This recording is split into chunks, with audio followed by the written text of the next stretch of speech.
তোমার না রবের সাথে বন্ধুত্ব ছিল?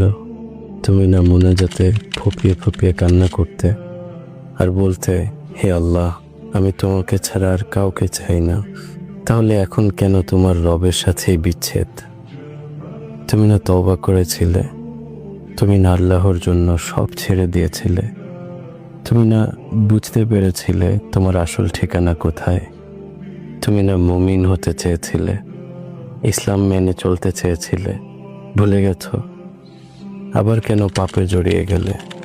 তুমি না সিজদায় পড়ে কেঁদেছিলে তোমার গুনাহের জন্য? তাহলে কেন আবার দুনিয়ার ধোঁকায় পড়ে গেলে? তুমি কি হেরে গেলে তোমার নফসের কাছে? আল্লাহর প্রিয় হতে পারলে না? বারবার শয়তানের ফাঁদে পা ফেলছো? ব্যাপার না, এখনো সময় আছে। তুমি কি জানো না তোমার রব কত মহান? তিনি অপেক্ষা করছেন তোমার জন্য, তোমাকে ক্ষমা করার জন্য।